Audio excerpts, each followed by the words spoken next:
وہاں پہنچے، وہاں پیپسی پی رہے ہیں، یہ مہاجر صاحب آ گئے، یہ انصار ہو گئے۔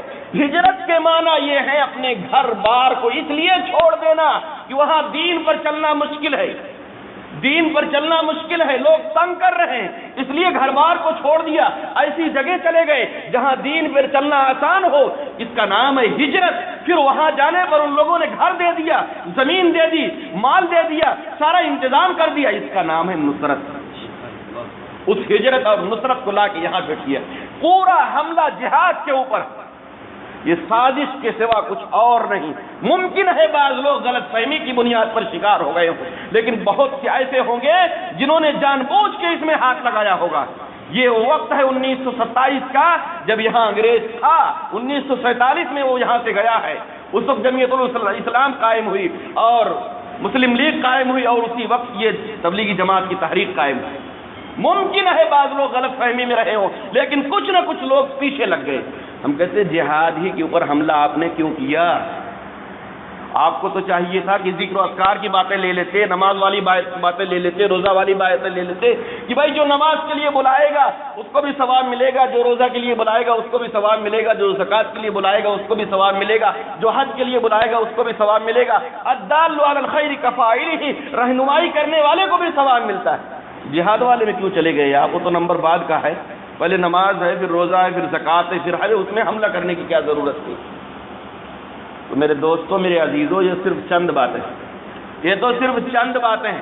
اگر پورا ورق پلٹا جائے گا کہ مولانا عمر پالن پوری نے کیا بیان دیا ہے، مولانا احمد سعید خان صاحب نے کیا بیان دیا ہے، مولانا سعد صاحب کے کیا بیانات ہیں، علامہ احمد بھاولپوری کے کیا بیانات ہیں، مولانا طارق جمیل کے کیا بیانات ہیں، جتنا گروپ ہے مرکزی قائدین کا، ہمارے علماء آج تک یہی کہتے رہے کہ یہ جوہلا کی غلطی ہے، یہ عام پبلک کی غلطی ہے، یہ کسی ایک کی غلطی ہے۔ اکابر کا دامن پاک، اکابر کا دامن پاک ہے۔ میں کہتا ہوں کہ انہی کا دامن پاک نہیں، اسی وجہ سے ساری غلطی ہو رہی، اسی وجہ سے ساری غلطی ہو رہی۔ ہم نے علماء کے سامنے عبارتیں پیش کر دی، اب آپ جواب دیجیے۔ پرسوں ہم نے محتمم صاحب دارالعلوم دیوبند سے ملاقات کر کے بات کی، ہم نے کہا حضرت کیا طریقہ اپنایا جائے کہ یہ لوگ مان جائیں؟ یہ تو کچھ سننے کے لیے تیار نہیں۔ علماء کے ایسے مخالف ہیں کہ جو سال نہ لگائے اس کو امامت پر رہنے نہیں دیں گے۔ وہ سال کون سی بلا ہے؟ جو 14-15 سال لگایا ہو، اس کو اس سال کی کیا ضرورت ہے؟ اگر یہ جماعت اس لیے شروع کی گئی تھی کہ لوگ نماز روزہ سیکھ لیں، تو عالم دین کو لے جانے کی کیا ضرورت ہے؟ وہ آدمی بیچارہ جس کی بیوی حاملہ ہے اور پریشان ہے، اسپتال میں چلا جا رہا ہے، اس کو بھی زبردستی کھینچ کے اس کو اللہ کے بھروسے چھوڑو اور چلو تم جماعت۔ جس کے ماں باپ کو کوئی روٹی دینے والا نہیں ہے، اس کو بھی زبردستی کھینچا جائے کہ چلو تم بھی چلو۔ یہ کیا طریقہ ہے؟ یہ کیا آفت ہے؟ یہ کون سی بلا ہے؟ وہ حضرت عثمان غنی رضی اللہ تعالیٰ بدر کے میدان میں جا رہے تھے، پہلی جنگ تھی۔ آپ علیہ السلام نے پوچھا کہ بیوی کا کیا حال ہے؟ کہا بیمار ہے، کہا اس کو کوئی دیکھنے والا ہے؟ کہا کوئی دیکھنے والا نہیں۔ کہا لوٹ جاؤ، واپس جاؤ، تم واپس جاؤ، تمہاری گنتی بدر والوں میں ہوگی۔ میدان جنگ میں جا رہے ہیں، پہلی لڑائی ہے، لیکن پھر بھی واپس کر دیے۔ اور یہاں کیا صورتحال ہے؟ ہر آدمی کو پریشان کر دیا، عوام کو بھی پریشان کر دیا، علماء کو بھی پریشان کر دیا، تنگ کر دیا کہ چلا لگائے بغیر کوئی چارہ نہیں۔ ان کا نظریہ یہ ہے کہ اس میں وقت لگائے بغیر ایمان نہیں بنتا۔ جتنے علماء نے وقت نہیں لگایا ان کا ایمان نہیں بنا ہے، گمراہ۔ کہتے ہیں یہ کشتی نوح ہے، جو اس میں سوار ہوگا وہ محفوظ ہو جائے گا۔ یہ کس کی عبارت ہے؟ آج والوں کی نہیں ہے، ارشادات مکتوبات میں لکھی ہوئی۔ یہ کشتی نوح ہے، جو اس میں سوار ہوگا وہ محفوظ ہو جائے گا۔ کشتی نوح بنانے کا حق پیغمبر کو ہے کہ آپ کو؟ کشتی نوح بنانے کا حق آپ کو ہے کہ پیغمبر کو؟ جب آپ نے کہہ دیا جو اس میں سوار ہوگا وہ محفوظ ہو جائے گا، جو نہیں سوار ہو رہا اس کو لوگوں نے غیر محفوظ کر دیا۔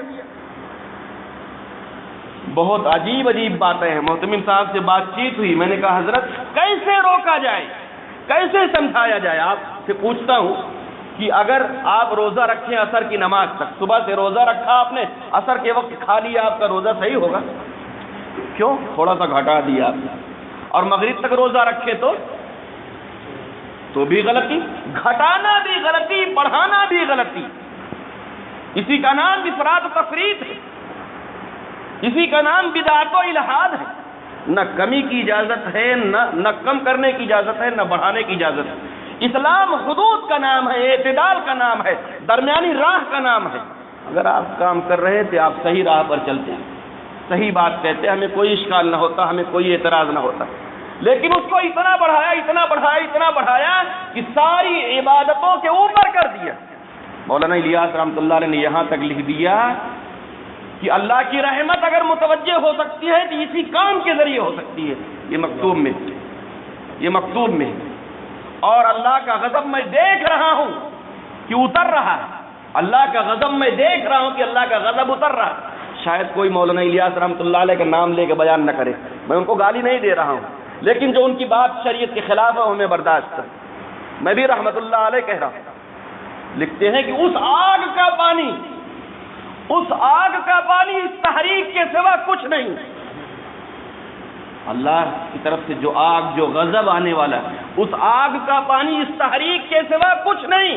تو یہ غلو اور مقام سے بڑھانا اسی دور سے ہے، یہ آج سے نہیں۔ ہاں یہ بات ہے کہ اس وقت کم تھا، اس کا شور شغابہ کم تھا، آج زیادہ ہو گیا، دن بدن اس میں ترقی ہو رہی ہے۔ ہر جگہ باتوں کو الٹ کر توڑ مروڑ کر پیش کیا جا رہا ہے، یہ چند باتیں میں نے آپ حضرات کو بتائی ہیں۔ اگر آپ لوگ دین پر باقی رہنا چاہتے ہیں تو علماء کے ساتھ رہنا ہوگا اور خانقاہوں کے ساتھ رہنا ہوگا، اور جن کو دین پر نہیں رہنا ہے پھر اس کا کوئی علاج نہیں، وہ جہاں چاہے چلا جائے۔ جس کو دین پر رہنا ہے اس کو مدرسے اور علماء کے ساتھ جڑ کے رہنا ہوگا، خانقاہ اور اللہ والوں کے ساتھ جڑ کے رہنا پڑے گا، اور جو اس سے الگ ہوگا وہ کٹے گا۔ تو علماء کرام کے علاوہ کوئی اور صحیح راہ بتانے والا نہیں۔ العلماء ورثۃ الانبیاء، نہ ڈاکٹر، نہ پروفیسر، نہ انجینئر، کوئی وارث نہیں۔ اس راہ کا کوئی ڈرائیور نہیں ہے، اس راہ کا کوئی انجن نہیں ہے، اگر ہے کوئی تو وہ عالم دین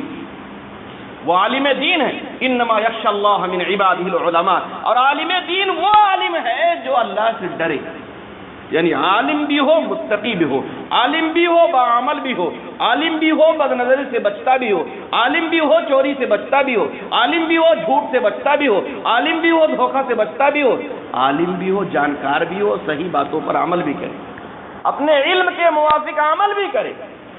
تو میرے دوستوں، میرے عزیزوں، یہ چند باتیں بے ساختہ نکل گئی، میں نے آپ حضرات کو بتا دیا۔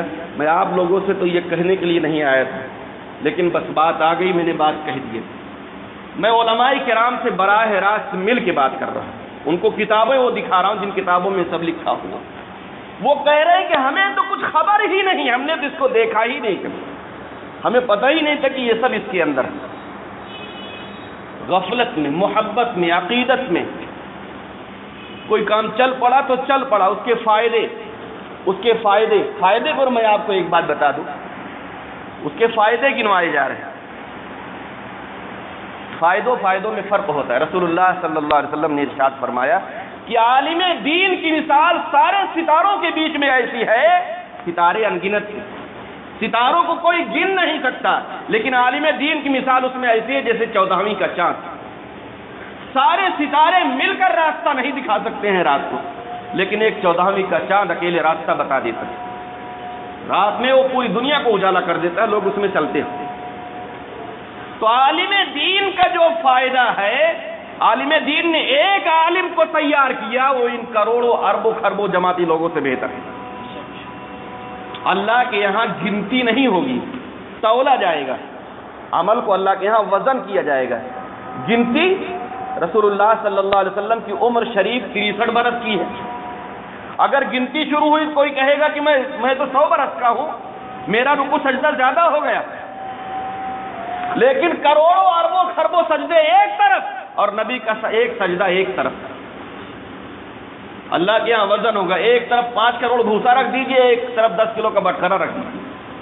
تو عالم دین کا کام یہ بٹخرا ہے، یہ وزن ہے، اللہ کے یہاں وزن کیا جائے گا۔ اس کا راگ لوگ الاپ رہے کہ یہ کر دیا، وہ کر دیا، وہ کر دیا۔ عالم دین نے جو کیا وہ کسی نے نہیں کیا۔ صحابہ کے بعد، انبیاء کے بعد، تابعین کے بعد عالم دین نے جو کیا وہ کسی نے نہیں کیا اور نہ کوئی کر سکتا ہے، اور دین محفوظ رہے گا تو عالم دین ہی کے ذریعے محفوظ رہے گا۔ میرے دوستو، میرے عزیزو، اس بات کو سمجھنے کی ضرورت ہے، جوش میں نہیں، جذبات میں نہیں۔ میں جو بات کہہ رہا ہوں مجھ سے جو جہاں چاہے وہاں اس کا حوالہ لے لے۔ ہم سارے حوالے رکھتے ہیں کہ جو چاہے ان باتوں کا حوالہ لے، پیچھے کتابوں میں اور آج کل کی کتابوں میں سب دکھانے کے لیے تیار رہیں، اور ہم جا کے بات کرنے کے لیے تیار ہیں کہ ہم سے بات کریں، اپنی بات بتائیں، اور صحیح جو دلائل ہے اس کو سن۔ عجیب بات ہے، کہتے ہیں کہ یہ کام فرض عین، یہ کام فرض عین ہے۔ فرض عین تو وہ کام ہوتا جسے اللہ کہے یا پیغمبر کہے۔ فرض عین تو وہ، جہاد بھی فرض عین نہیں، کبھی کبھی فرض عین ہوتا ہے، کبھی کبھی بعض حالات میں فرض عین ہوتا ہے، ورنہ وہ بھی فرض کفایہ ہے۔ نماز جنازہ فرض کفایہ ہے، علم دین حاصل کرنا فرض عین ہے، نماز پڑھنا فرض عین ہے، روزہ رکھنا فرض عین ہے۔ فرض عین کا مطلب ہوتا ہے کہ ہر آدمی کرے۔ کام آپ نے شروع کیا اور کہتے ہیں کہ فرض عین ہے۔ 15 صدی کے بعد فرض عین ہوا۔ یہ 1500 سال تک جتنے لوگ تھے اس فرض عین کے تارک ہوئے، فرض عین کو چھوڑنے والا تو گناہ کبیرہ کا مرتکب ہوتا ہے۔ کرے فرض عین، انفروا خفافا وثقالا، وہ آیت پڑھتے ہیں جو غزوہ تبوک میں نازل ہوئی، جس میں یہ آرڈر ہوا تھا کہ کوئی کسی بھی حال میں وہ غزوہ تبوک کے لیے نکلے، اس لیے کہ سب سے بڑی جنگ یہ ہے، اس لیے اس میں نکلو۔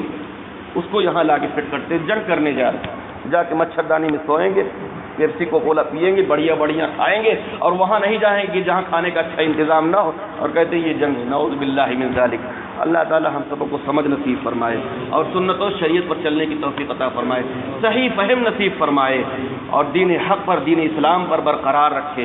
وآخر دعوانا الحمدللہ رب العالمین۔